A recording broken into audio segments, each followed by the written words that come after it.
खलियान बनाने में, अच्छे कुएं बनाने में हमें खर्च करना चाहिए। इससे न केवल हमारे परिवार को ऑर्गेनिक फूड मिलेगा, आने वाली संतति को ऑर्गेनिक फूड मिलेगा, कई जीवों को लाभ पहुंचता है। क्योंकि अनाज केवल एक दो जीव नहीं खाते।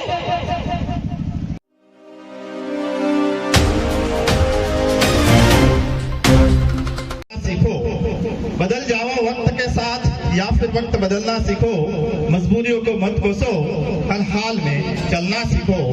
इन पंक्तियों को चरितार्थ करने वाले हमारे ट्राइबल एम्प्लॉय फेडरेशन और हमारे इस मिशन समाज के मार्गदर्शक, अब मैं दादा को आमंत्रित करना चाहूंगा, आदरणीय भवन दादा को, कि आप हमें आज इस सुंदर अवसर पर अपनी बात मार्गदर्शन के रूप में रखें। आदरणीय दादा।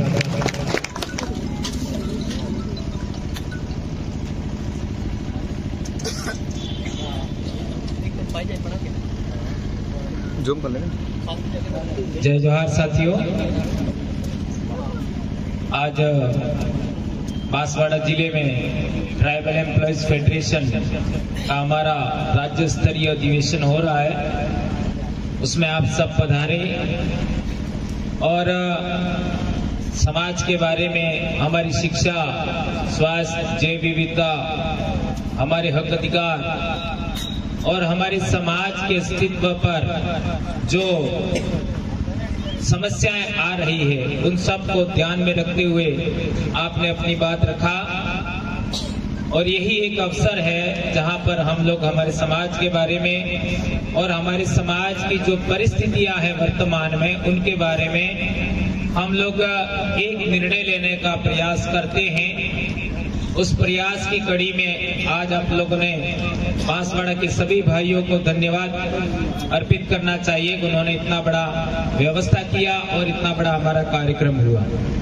दोस्तों, हमारा जो ट्राइबल एम्प्लॉयज फेडरेशन के कार्यकर्ता या फिर हमारे सदस्य जो हैं, साथी लोग हैं, वो केवल इतने नहीं हैं, इससे 5 गुना अभी घर पे हैं। ये बात हम लोग सब जानते हैं।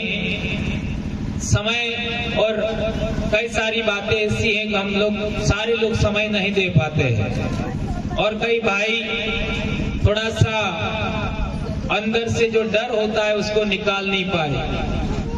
थोड़ा सोचो, हमारे जैसे जो व्यक्ति ज्यादा से ज्यादा ट्रांसफर झेल चुके हैं, केस झेल चुके हैं, उन्होंने थोड़ा साहस नहीं दिखाया होता तो आज हम कहाँ होते।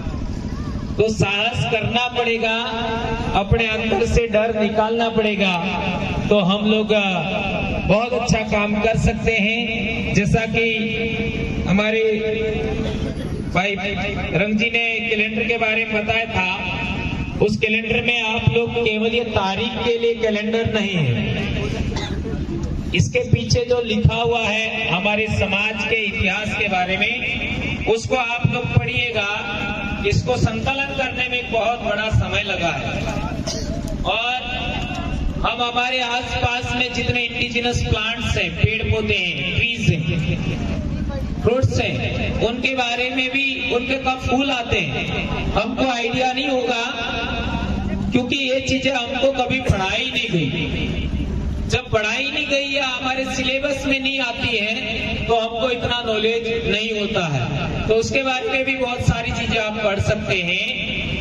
एक दो बात मैं आपके बीच में और कहना चाह रहा हूं कि यहाँ पर हम लोग केवल यहाँ हमारी बात रखने के लिए नहीं आए हैं, हम लोग कुछ ऐसा सोचने के लिए या फिर हमारा समाज के बीच में हमको जो आरक्षण की वजह से या फिर सर्टिफिकेट लगाने के बाद में हमको सेवा मिली, राजकीय सेवा, तो उससे जो हमको लाभ हुआ, उस लाभ को हम रिटर्न कैसे करें। जिस तरीके से आज हमारे समाज में पूर्वज पूजा होती है, तो पूर्वज पूजा का मतलब होता है हमारे पूर्वजों का हमारे ऊपर कोई ऋण है, वो ऋण हम कैसे चुकाएं।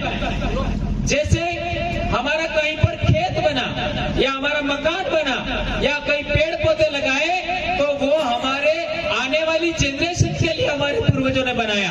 तो इसको ध्यान में रखते हुए हम हमारे पूर्वजों की उपासना करते हैं, पूजा करते हैं। तो एज इट इज हम लोग को जो देश के राजस्व में से हिस्सा मिल रहा है, हमारे समाज का वो हिस्सा है, और उस हिस्से से हमारा घर का दाना पानी चलता है, हमारी सुख सुविधा का ध्यान रखा जाता है। तो हम लोग हमारे समाज का ये ऋण उतारने के लिए हम लोगों को काम करना चाहिए, और इसी एक उद्देश्य को ध्यान में रखते हुए, ये सबसे बड़ा उद्देश्य है, इसको ध्यान में रखते हुए हमारा ट्राइबल एम्प्लॉयज फेडरेशन काम कर रहा है, और हम लोग बहुत अच्छे तरीके से आगे काम कर रहे हैं और करेंगे, यह हमें पूरा विश्वास है। और हमारा समाज अब निरंतर तेज गति से बड़े बड़े प्रोजेक्ट हम लोग बनाने में कामयाब हो रहे हैं। दोस्तों, पिछले दिनों हम गुजरात गए थे, अभी 2-4 दिन पहले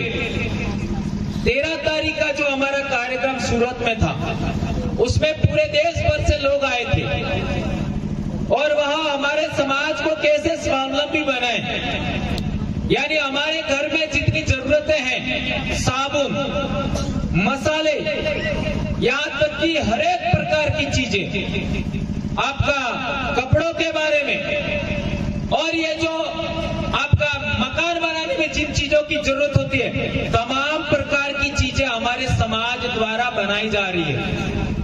बाजार पर हमारी निर्भरता नहीं होनी चाहिए। हम लोग हमारे समाज को किस तरीके से स्वावलंबी बनाएं, और उसके लिए खेती बाड़ी के द्वारा जो चीजें हमें उत्पादित होकर के मिलती है प्राथमिक, इनका द्वितीयक और तृतीयक माल बना करके मार्केट में कैसे बेचे। हमने वहां पर देखा कि कर्मचारी बंधुओं के परिवार में बनी हुई चीजें कर्मचारियों के बच्चे बेच रहे हैं।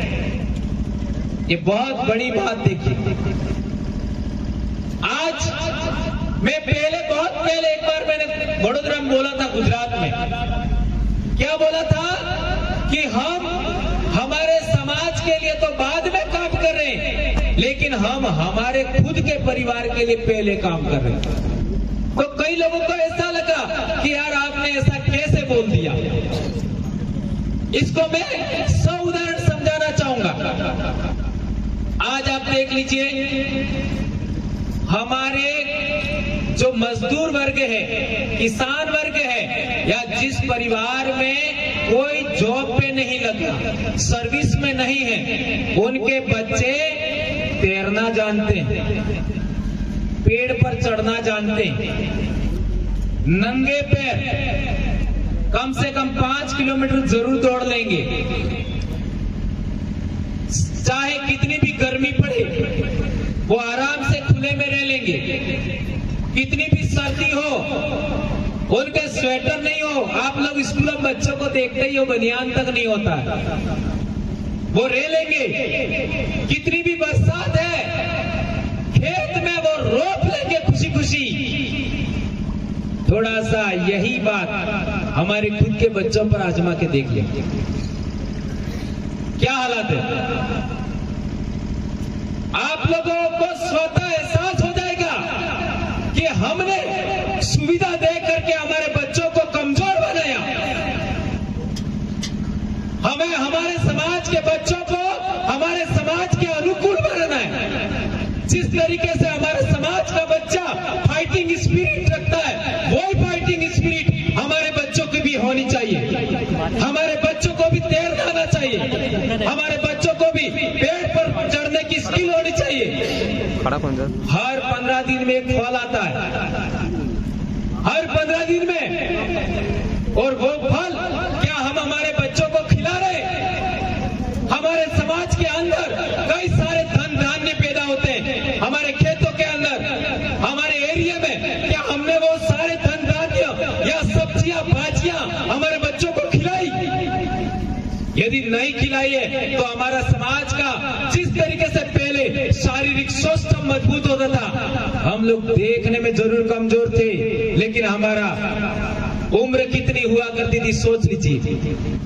आज हमारे बच्चे अच्छे दिख सकते हैं, लेकिन उनकी क्षमताएं कितनी हैं, यह हमको जांचना होगा। इसलिए मैंने बताया था कि हमारे बच्चे सबसे ज्यादा आने वाले समय में ये बात हमें नोट करनी चाहिए। और इसके लिए जो मैं गुजरात में हम लोग अभी गए थे और हमने देखा, ये जो ग्राउंड है उससे बड़ा ग्राउंड 10 बीघा का ग्राउंड था और वो सारे कर्मचारियों ने पैसा इकट्ठा करके करोड़ों रुपए की संपत्ति इकट्ठा किया है। कर्मचारियों ने इतना बड़ा आपका ग्राउंड बनाया और कितना हम लोगों ने 7 से 8 किलोमीटर तक तो ऐसा देखा कि हाईवे के दोनों तरफ आपका बांस की टोकरियों पर ये पापड़ सुखाए हुए हमने देखे और वो पापड़ हमारे अपने समाज के लोग बनाते हैं और उसको बाहर बेचते हैं। और एक बड़ी बात बताऊं, पिछले साल का 4 करोड़ रुपए का तो अकेला हल्दी पाउडर बेचा। हल्दी पाउडर सोच लीजिए, 4 करोड़ रुपए का। और ये सारे संचालन करने वाले कर्मचारी भाई है। इतना बड़ा बात और बहुत सारी बातें मैं आपके बीच में नहीं कहूंगा, क्योंकि वहां हमने क्या क्या देखा। साबुन भी खुद बना रहे हैं, पाउडर, क्रीम, क्या क्या चीजें खाने की। वहां पर हमने ऐसे अनाज देखे जो हमने बचपन में देखते थे। उन अनाजों का रेसिपी कई प्रकार का, यहाँ तक कि अचार, चटनियां, कई प्रकार की चटनियां हमने वहां पर देखा। पीसे हुए मिर्च अलग अलग वैरायटी में, उनको हमने देखा। तो ये सब चीजें हमें यहाँ स्थापित करनी चाहिए। हमारे इलाके में भी इस तरीके का व्यापारिक सोच होने चाहिए और वाणिज्यिक सोच के साथ हम हमारे समाज को स्वावलंबी बनाएं। ये सोच हम लोगों को आज यहाँ से प्रण लेके जाना चाहिए। हमारा मकसद केवल आपका चर्चा करना नहीं है। एक थोड़ा सा उदाहरण देना चाहूंगा। हमारा समाज का संख्या कितना है? एक जिले में कितनी संख्या हमारी? कम से कम 14 से 15 लाख आदिवासी रहते हैं एक जिले में। हमारे जिले कितने हैं? 6 जिले तो माने, डूंगरपुर, बांसवाड़ा, प्रतापगढ़, उदयपुर, सलूंबर और राजसमंद, सिरोही को मिला के, पाली को मिला के 6 जिले तो माने मूल। यदि हर एक जिले के अंदर औसतन हम 10 लाख भी मान ले तो 60 लाख से 70 लाख आदिवासी इस दक्षिणी राजस्थान में रहते हैं। यदि दक्षिणी राजस्थान के इतने आदिवासी लोगों को हम एक इकाई मान करके हम सोचें तो क्या इतने आदिवासियों को हम नौकरी दिला पाएंगे? कितनी भी मेहनत कर लें, क्या हम लोग नौकरी दिला पाएंगे? इतनी नौकरियां ही नहीं है। पूरे राजस्थान में 4 से 5 लाख नौकरियां हैं। हम सभी लोगों को नौकरियां नहीं दिला सकते और सभी आदिवासियों का पेट जरूर है, सही है। और हमारे अपने बच्चे भी नौकरी लग जाए उसकी गारंटी क्या है? क्या गारंटी है? इसलिए मैं एक बहुत महत्वपूर्ण आप सबके बीच में कहना चाहता हूं। मैं ऐसा मानता नहीं कि आप यहाँ जो बैठे हुए सुन रहे हैं वो ऐसा करते हैं, लेकिन चूंकि मेरा वीडियो सब तक जाता है इसलिए मैं कहना चाहता हूं कि दिन डूबने के बाद मौज मस्ती के मूड में कितने कर्मचारी होते हैं? सही कह रहा हूं, गलत कह रहा हूं? इतना ही बोल देता हूं। और 500 रुपये उड़ा के आ जाते हैं। मेरे भाई कह रहे ज्यादा। ये बहुत बड़ी बात है मेरे भाइयों, ये बहुत गलत बात है। यदि आपको इतना ही मजा मारना है तो आप अपने माँ बाप की वजह से हो, उस शहर में बैठे हो, बंगले में बैठे हो, कार में घूम रहे हो, आपके माँ बाप की बदौलत हो, आपके दादा दादी की बदौलत हो, आपके सास ससुर की बदौलत हो, आपके दादी और ममाई की बदौलत हो। उनके लिए वो जो चाहते थे उसके अनुरूप क्या आपने खेत खलियान बनाए, कुएं बनाए? कितने लोगों ने खेत खलियान कुएं बनाए? ये मैं आपको नहीं कह रहा हूं, ये सवाल किया जाना चाहिए।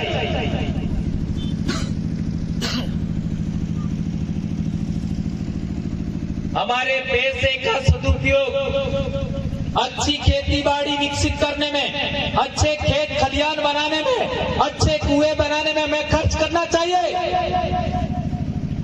इससे न केवल हमारे परिवार को ऑर्गेनिक फूड मिलेगा, आने वाली संतति को ऑर्गेनिक फूड मिलेगा, कई जीवों को लाभ पहुंचता है। क्योंकि अनाज केवल एक दो जीव नहीं खाते, कई जीव खा जाते हैं, उनको भी, और आंखों को कितना सुकून मिलेगा। आजकल आप कांटोल के आसपास घूम करके देखिए, कितना खुशी का एहसास होता है। चारों तरफ मक्का ही मक्का है, और आदिवासियों को ऐसी जगह स्वर्ग जैसी लगती है। हाँ, भक्तों को मरने के बाद वाला स्वर्ग ज्यादा पसंद है, ये अलग बात है। मेरे को तो जिंदा काला माता ना मानवी ईस मारा था भगवान ने, और हमारे खेत खलियान है, हमारे पहाड़ है, यही हमारे लिए स्वर्ग है। दोस्तों, जिस तरीके से हमने देखा, अभी बात चल रही थी कि कई लोग डोनेशन देते हैं, ऐसे काम के लिए डोनेशन देते हैं जिसका हमारा कोई संबंध नहीं है। इसलिए मैंने ये बात रखी, और कई भाई शाम के टाइम में कम से कम 500 रुपया ऐसे उड़ा देते हैं, इसलिए मैंने बात रखी। एक और बात, बहुत महत्वपूर्ण बात कह रहा हूं मैं। ट्राइबल एम्प्लॉयज फेडरेशन को किस रूप में विकसित कर रहे हैं हम लोग? आदिवासी परिवार के माइंड के रूप में विकसित करते हैं। Is it right? आप सब जानते हैं, आदिवासी परिवार के माइंड के रूप में ट्राइबल एम्प्लॉयज फेडरेशन का डेवलपमेंट किया जा रहा है, निरंतर जारी है। यदि माइंड अच्छा होगा, यदि माइंड अच्छा होगा तो सब चीजें अच्छी होंगी। माइंड सही होगा, निर्णय सही होगा, और निर्णय सही होगा, व्यवस्था सही होगी, और व्यवस्था सही होगी, हर काम सही होते चले जाएंगे। और आदिवासी परिवार ने जो व्यवस्था कायम किया है, उस व्यवस्था का तोड़ किसी के पास नहीं है। हम निरंतर आगे बढ़ रहे हैं, और हमारा कोई भी विरोध नहीं कर पा रहा है। जितना ज्यादा विरोध होता है, उतनी ज्यादा हमको सफलता मिलती है। ये बात आप लोगों ने देखा होगा। यदि आप आदिवासी परिवार के माइंड हैं, यदि आपको निर्णय करने का पावर दिया है, तो आप लोगों को निष्पक्ष न्याय करना सीखना होगा। और निष्पक्ष न्याय करना इतना आसान नहीं होता। निष्पक्ष न्याय करने के लिए आप लोगों को भी बगैर पक्षपाती होना चाहिए, बगैर पक्षपाती। और यदि आप बगैर पक्षपाती होते और आपका लक्ष्य अपने समाज को आगे बढ़ाना है, कई लोग कहते हैं कि हमें सभी समाजों के लिए काम करना चाहिए। आज सबसे ज्यादा हाशिए पर कौन सा समाज है? आदिवासी समाज। 8वीं में किताब है, सामाजिक में पाठ है, हाशियाकरण की समझ, वो आदिवासी के लिए पाठ है। कई लोग तो इस पाठ को आज तक पढ़े ही नहीं, वो टीचर के अलावा लोग दूसरे लोग जानते ही नहीं। उसमें जो बातें लिखी है समाज के सामने हम रखें। और दूसरी बात, हम सबसे ज्यादा हाशिए पर है, नंबर 1। और दूसरा, हर एक दूसरा समाज जब आदिवासी की बात आती है तब वो थोड़ा सा भेदभावी हो जाता है। Am I right? जब आदिवासी की बात आती है तब हर एक दूसरा समाज थोड़ा सा भेदभावी हो जाता है। तीसरी महत्वपूर्ण बात है, हम लोग इंडिजिनस पीपल हैं।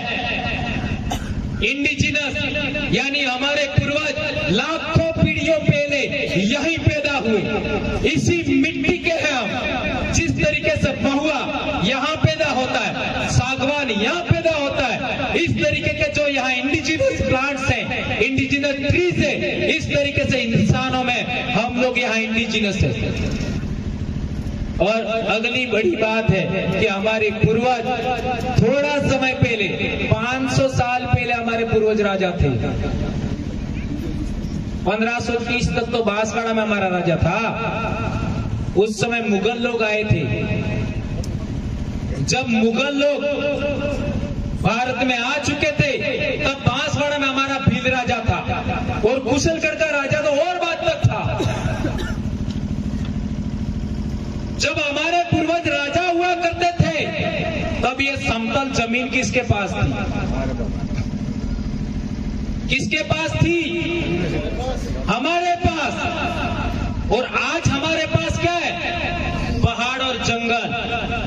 और अभी खनन के नाम पर,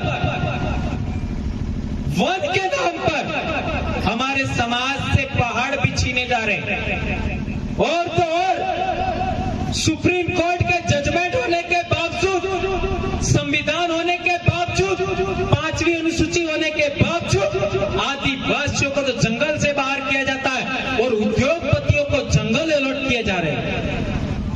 हसदेव का उदाहरण, 5वीं अनुसूची क्षेत्र में ही हसदेव है, और 5वीं अनुसूची क्षेत्र के अंदर ही केवड़िया है, और 5वीं अनुसूची क्षेत्र में ही सातपुड़ा है, जहां 7 डैम बना रहे हैं, पहाड़ों के नीचे टनल बना रहे हैं, सारा पहाड़ डुबो देंगे।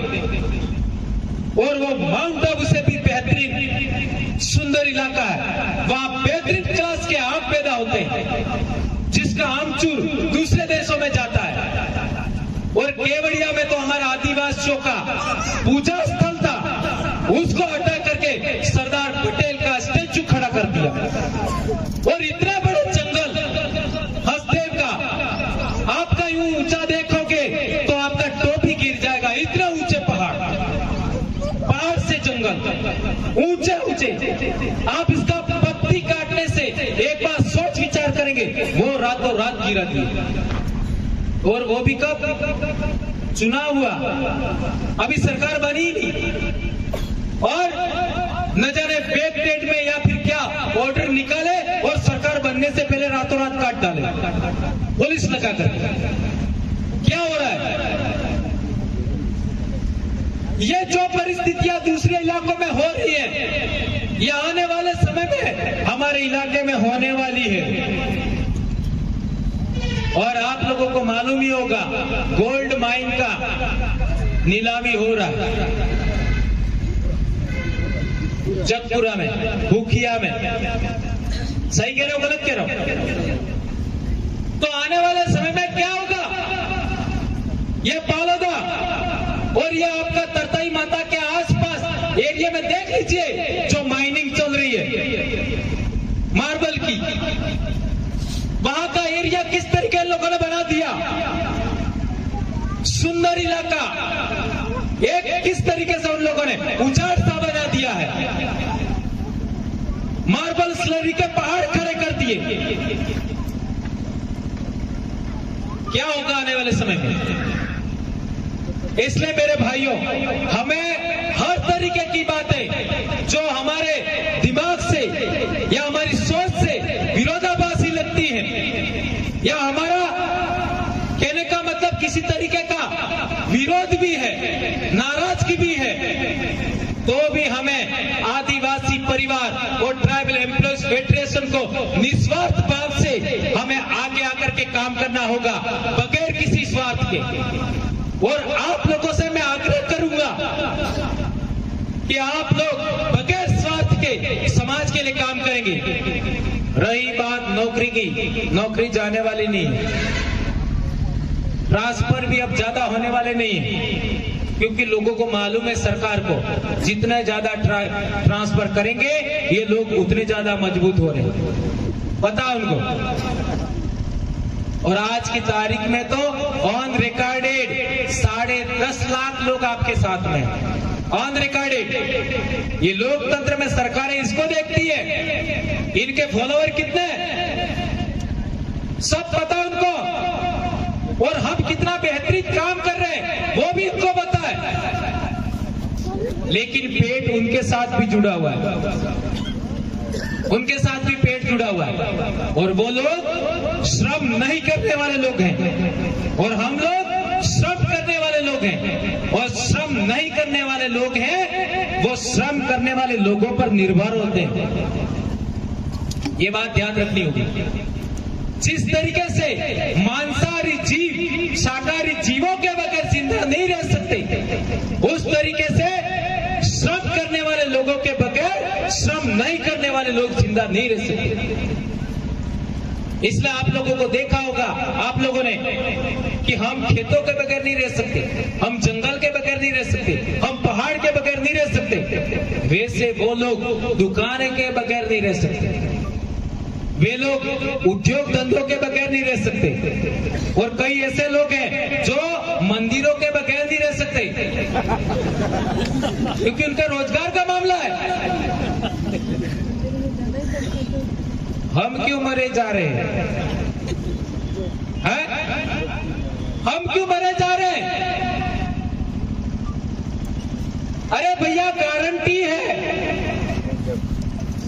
और यदि किसी को गिला शिकवा शक है इस बात में कि हम मरने के बाद वापस नहीं आने वाले हैं, तो चर्चा मेरे से एक बार कर लो ना, क्या दिक्कत है? इतना कंफ्यूज रहने की क्या जरूरत है? नहीं आएंगे। किसी को अभी विश्वास है कि आप मरने के बाद वापस आएंगे? और किसी को विश्वास है कि स्वर्ग में जाएंगे? नहीं जाएंगे, और नरक में भी नहीं जाएंगे। न स्वर्ग में जाएंगे, न नरक में जाएंगे, न मरने के बाद वापस आने वाले हैं। लेकिन हमारा पुनर्जन्म हमारे बच्चों के रूप में हो चुका है, और यदि आप जाओगे तो खड्डे में जाओगे, इसकी पूरी गारंटी है,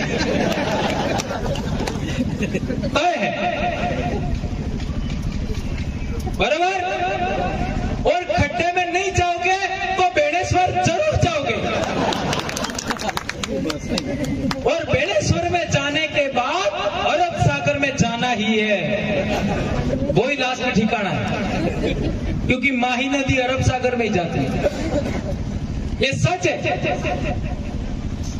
तो हमारे बड़े बड़े बुजुर्ग जो 80 साल के हो गए, वो भी पेड़ रोकते थे। उनको मालूम था ये मेरी जिंदगी में ये पेड़ फल नहीं देगा, तो भी रोकते थे। वो खेतों के अंदर पत्थर बीनते थे, बारिश आने से पहले अपनी पहाड़ियों में पत्थर डाल करके वो आपका मजबूत करते थे पहाड़ों को। उनको मालूम था वो एक रोटी के धनी थे, इसके बावजूद भी काम करते थे। तो हमको भी आने वाली संतति के लिए काम करना होगा, आने वाली पीढ़ी के लिए काम करना होगा। यदि हम ऐसा करेंगे, आप सबके नाम का इतिहास होगा, ये बात ध्यान रखें। और अभी यहाँ जो इतिहास रचा जा रहा है, हम हर एक कार्यक्रम का डॉक्यूमेंटेशन करते हैं, रजिस्टर बनाते हैं, उसमें हस्ताक्षर करते हैं, कौन कौन लोग हमारे साथ आ रहे हैं, कौन कौन नहीं आ रहे। तो यहाँ पर भी एक रजिस्टर घूम रहा है कहीं, इसका हस्ताक्षर किए बगैर मत जाना। कम से कम मेरे पास 20 से 25 रजिस्टर है, आज तक जितने भी कार्यक्रम हुए, कई सारे कार्यक्रमों का। अभी हमारे प्रदेश स्तरीय कार्यक्रमों का अलग से रजिस्टर है, हम रास्ते में आज आते समय भूल गए, चूंकि मैं 2 दिन से मेरा स्वास्थ्य ठीक नहीं है। परसों तो मैंने सारा दिन खाना ही नहीं खाया, कल सिंगल टाइम खाना खाया, और आज एक ही रोटी खाई है, क्योंकि मेरे सामने कुछ प्रॉब्लम है, और वो धीरे धीरे अभी ठीक भी हो रहा है। लेकिन लगातार बोलता हूं तो समस्या क्रिएट हो जाता है। तो 2 दिन लगातार बोलने की वजह से मैं बीमार हो गया था। तो मेरे कहने का मतलब यह है कि जो बातें आपके बीच में मैं रख रहा हूं, उनका थोड़ा सा आप मंथन करिए। सबसे इंपॉर्टेंट बात, जो हमारी बहन ने भी बोला था कि हमारे अपने परिवार के बीच में ये बातें हम दें। कैलेंडर के अंदर जो इतिहास लिखा हुआ है उसको आप मंथन करिए। ये सारा इतिहास नहीं है, पॉइंट है, और वो कितना महत्वपूर्ण है। और हमको कोई आदमी नहीं जोड़ सकता। आपको भी लगता है कि भंवरलाल जी सबको जोड़ देंगे, तो लोग मेरे विरोधी भी हैं। सही कह रहा हूं, गलत कह रहा हूं? तो एक व्यक्ति सभी लोगों को नहीं जोड़ सकता, लेकिन एक इतिहास सबको जोड़ सकता है। ये बड़ी बात है। और आज कई लोग जो हमारा विरोध करते हैं उनके बच्चे हमारे साथ हैं। ये बड़े पैमाने पर हो रहा है। जो लोग हमको देखना पसंद नहीं करते, हमारे विरोध में काम करते, उनके बच्चे हमारे साथ काम करते। ये कितना बदलाव है। जिन बच्चों को उन्होंने पैदा किया वो हमारे साथ आता, क्योंकि बच्चों को समझ में आ गया। और उनको क्यों समझ में नहीं आ रहा है? उनका रोजी रोटी उनके साथ जुड़ा हुआ है, उनके साथ। इसलिए आप लोगों के बीच में एक इंपॉर्टेंट बात और कहना चाहता हूं मैं कि हमारी जो गुरु परंपरा है, चूंकि हम शिक्षक साथी ज्यादा है, ये गुरु परंपरा कितने साल पुरानी है? कई लोग हमको ये बताते रहते हैं कि हमारे देश में ऋषि मुनि थे और कई गुरुकुल हुआ करते थे, कई आश्रम हुआ करते थे।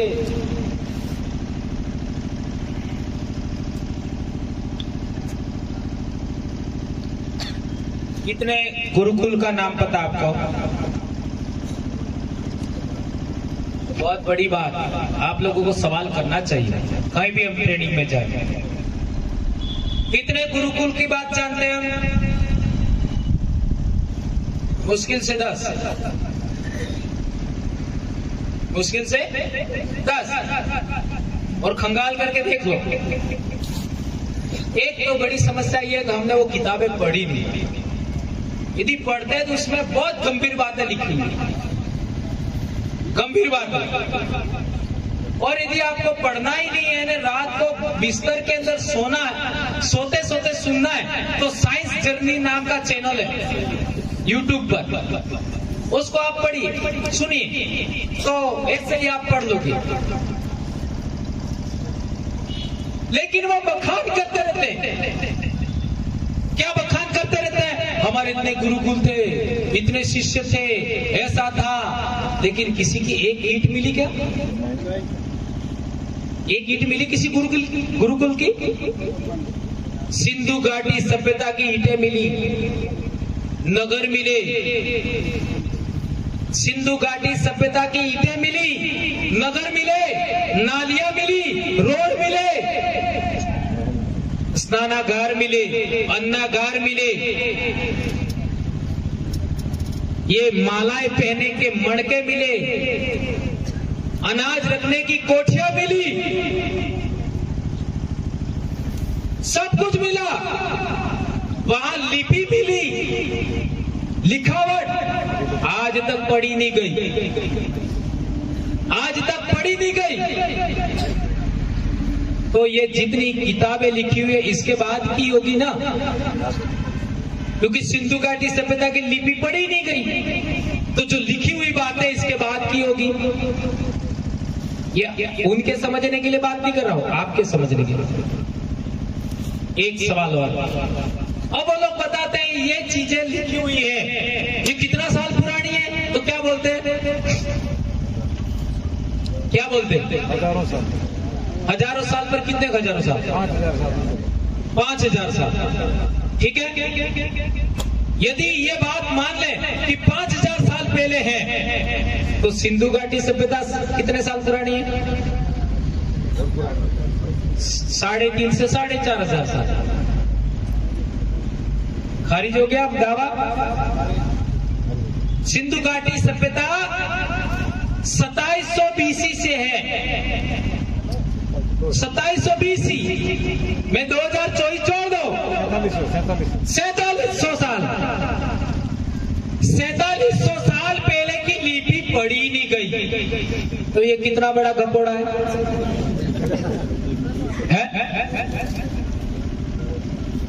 और कई लोग सत्यार्थ प्रकाश को पढ़ोगे, 1 अरब 96 लाख साल पहले वेद लिखे गए, ऐसा लिखा हुआ है सत्यार्थ प्रकाश में। 1 अरब 96 लाख। इस धरती पर इंसान कब, होमोसेपियंस कब बना? देखिए ये सवाल है, ये हमारे दिमाग में होना चाहिए। होमोसेपियंस कब बना? तो 3 लाख साल पहले, 3 लाख साल पहले होमोसेपियंस के प्रमाण मिल रहे। दूसरा 3 लाख साल पहले होमोसेपियंस के प्रमाण मिले पुरातात्विक।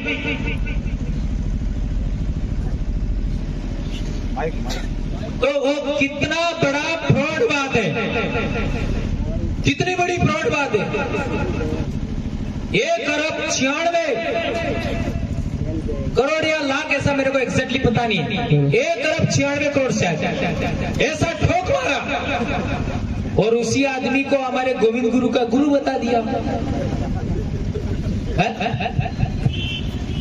कितनी बड़ी बात उन लोगों ने ठोक मारी। तो होमोसेपियंस है वह 3 लाख साल से ज्यादा का पुरावशेष नहीं मिला। ये बात हमको जानकारी होनी चाहिए। और तो और आपका 10,500 साल पहले, 11,000 मान लो, 11,000 साल पहले तो इस धरती पर हिमयुग था। हिमयुग का मतलब समझते हो? पूरा बर्फ था इस धरती पर, हिमयुग था, बर्फ था। जब बर्फ था तो इतनी सभ्यता कहां थी भाई? इतने इंसान कहां थे? यह सवाल करना होगा। इसका मतलब ये जितनी सभ्यता हम देख रहे हैं 10,000 साल से पुरानी नहीं है, 10,000 साल से पुरानी नहीं है। अरे सबसे पहले जानवर पालने का प्रमाण मिला, खेती बाड़ी करने का प्रमाण मिला। सबसे पुराना वो तो 7,000 BC का है, यानी 9,000 साल पहले मेहरगढ़ में। उससे पुराना कोई अवशेष नहीं है, कोई प्रमाण नहीं है। इसलिए कह रहे हैं आपका 10,000 साल से ज्यादा पुरानी कोई सभ्यता नहीं है मानव इतिहास की। ये बातें हमें मालूम होनी चाहिए। और तो और देश आजाद होने से पहले टाइम में जनसंख्या कितनी थी? 30 से 34, 35 करोड़। आज कितनी, कितना गुना होगी? 140 के आसपास, 100 करोड़ बढ़ गए, 100 करोड़। और दूसरी बात, देश आजाद होने के टाइम में उम्र कितनी थी? औसतन उम्र कितनी थी? ये तो देश आजाद होने के बाद की बात है, 100 वाली। तो जब हमारा समाज एक जगह ठहरता नहीं था, इधर से उधर भागना पड़ता था, है ना? ये भी समझना है कि हमारा समाज एक जगह ठहरा कब, ये भी इतिहास थोड़ा आने वाले समय में बताएंगे।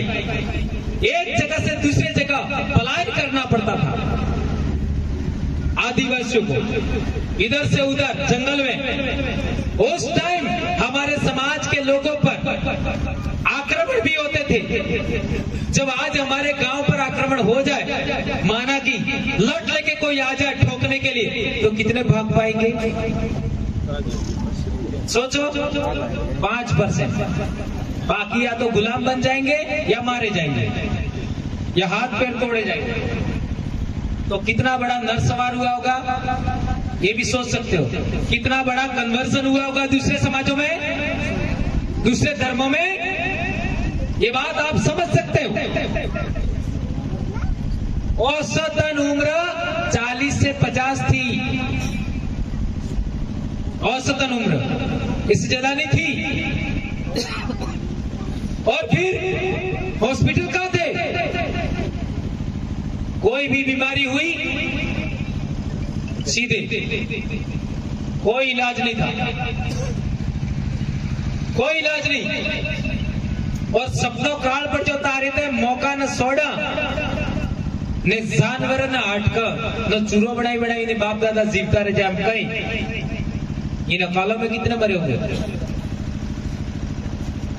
डूंगरपुर का इतिहास पढ़ो, इस अकाल के टाइम में कितने % लोग मर गए, उनमें आदिवासी कितने होंगे? हमें अकालों का इतिहास भी जानना होगा। आज जो लोग समतल जमीन पर बैठे हुए उनका इतिहास भी जानना होगा। हम पहाड़ में कैसे आए, जंगल में कैसे आए, वो इतिहास भी जानना होगा। इसलिए मैं कहना चाहता हूं कि धर्म का भूत जिन लोगों पर चढ़ा हुआ है, संभल जाइए। आपकी आने वाली पीढ़ी खतरे में है, आपका समाज खतरे में है। एक और बात, गुरु परंपरा की बात चल रही थी, तो हमारे गुरुजी कौन थे? संत गोविंद गुरु महाराज। उनसे पहले गुरु कौन हुए? संत सुरमाल महाराज। उनसे पहले गुरु कौन हुए? संत माधजी महाराज। उससे पहले गुरु कौन हुए? कबीरदास जी, रविदास जी, ठीक है। उससे पहले रामापीर, उससे पहले सूफी संत। सूफी संत यूं कह दिया तो आपके मन में कुछ अलग सा भाव भी आ सकता है। आज ये जो भजनावली है, भजन और भजनों में जो नाचने का आइडिया है, वो कहां से आया है? सूफी संप्रदाय से। कहां से आया है? इसलिए हमारे छाणी मंगरी पर एक धूनी दरिया पीर की भी है। और एक उदाहरण दूं, गलियाकोट में आदिवासी क्यों जा रहे मजार पर? ये मालपुर में क्यों जा रहे? और अजमेर के जो खादी में, वो कौन है? उनका इतिहास देखिए। और खानदेश के अंदर भील तो ऑलरेडी मुसलमान है, आज भी वो पायल तड़वी मुसलमान ही थी। सूफी संतों से पहले नवनाथ 84 सिद्ध गुरु परंपरा है, नवनाथ 84 सिद्ध। उनसे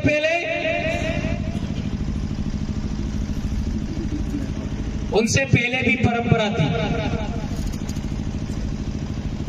और उस परंपरा में एक पॉइंट है बहुत महत्वपूर्ण। ये मेरा फोन था ना,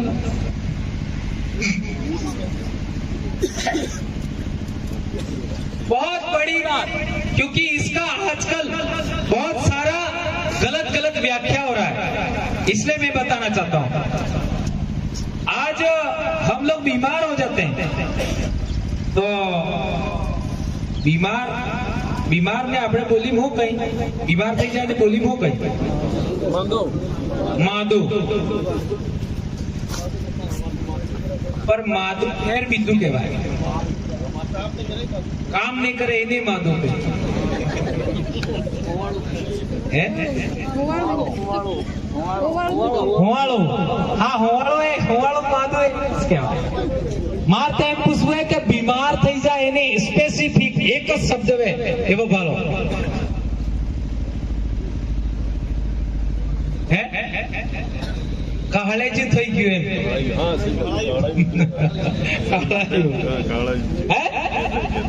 है ना? बोल सही बात है। तो हम पढ़े लिखे लोग कितने अज्ञानी हैं ये सिद्ध हो गया।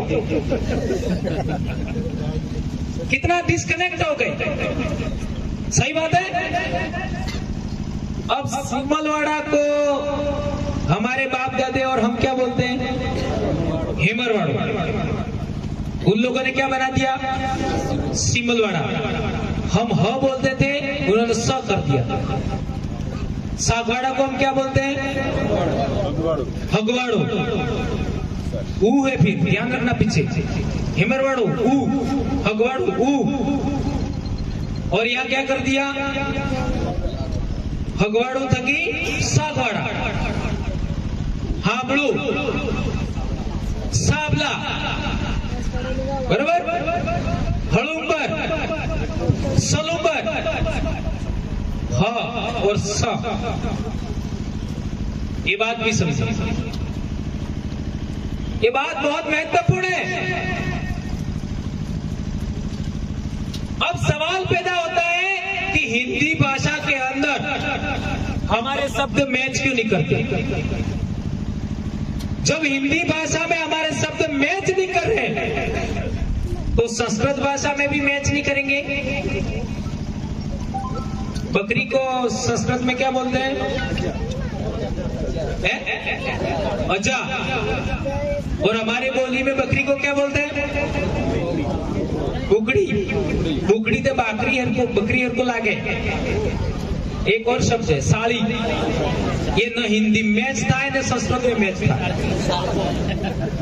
है? और भेड़ होती है, भेड़, उसको संस्कृत में क्या बोलते हैं?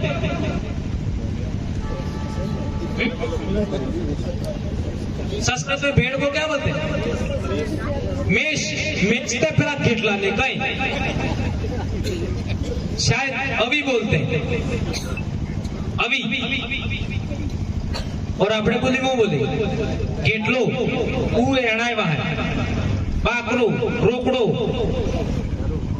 है ना? वो मैच नहीं करता।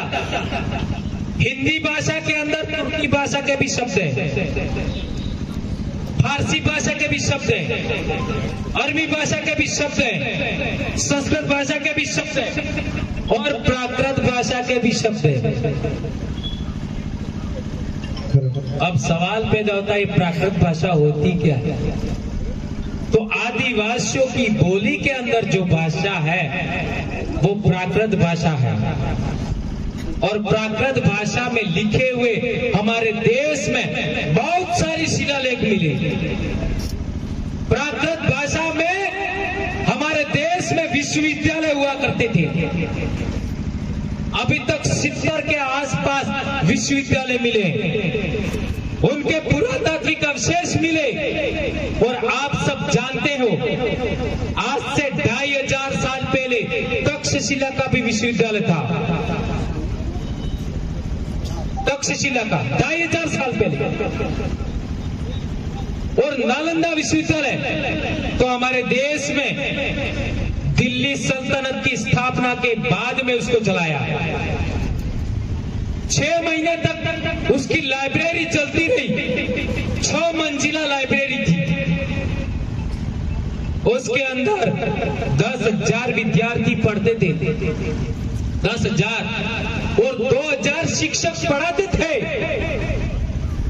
क्या हमारे देश में एक भी स्कूल ऐसी है? एक भी विश्वविद्यालय ऐसा है? दुनिया के दूसरे देशों से लोग केवल ज्ञान के लिए आते थे। आपको इतिहास पढ़ाया कि हमारे देश को लूटने के लिए लोग आए, अंग्रेज लूट के ले गए। कई सारे इस्लामिक आपका आक्रमणकारी थे, वो भी लूट करके लेके गए। लेकिन हमारे देश में पढ़ने के लिए लोग आते थे और यहाँ की किताबें लेके बाहर जाते थे, ज्ञान लेके बाहर जाते थे। ये इतिहास नहीं पढ़ा है। और वो विश्वविद्यालय, वो इतिहास, वो किताबें प्राकृत भाषा की थी। और वो प्राकृत भाषा आज हमारी बोली के अंदर जिंदा है। इसलिए भारत देश के अंदर आदिवासियों की बोली को सबसे ज्यादा खतरे में आज इन लोगों ने डाला है। नेपाली भाषा हमारे देश की है क्या? वो 8वीं अनुसूची में। सिंधी भाषा हमारे देश की है क्या? वो 8वीं अनुसूची में। और भीली हमारे देश का इंडिजिनस स्पीच है। गोंडी भाषा हमारे देश की इंडिजिनस स्पीच है। उसको आज भी 8वीं अनुसूची में नहीं बना है। 8वीं अनुसूची में नहीं डाला, उसका कोई डिक्शनरी नहीं बना, जबकि एक अंग्रेज ने 1895-96 में डिक्शनरी बनाया था, लिखा हुआ है, लेकिन इन लोगों ने उसको भी भुला दिया। तो हमारा काम कितना बड़ा है ये आप सोच सकते हैं मेरे भाइयों, कितना बड़ा हमारा मिशन है, इसको आप लोग समझेंगे ऐसी मैं आशा करता हूं। गोविंद गुरु महाराज वाले ने जय सीताराम बोला, वो तो बोले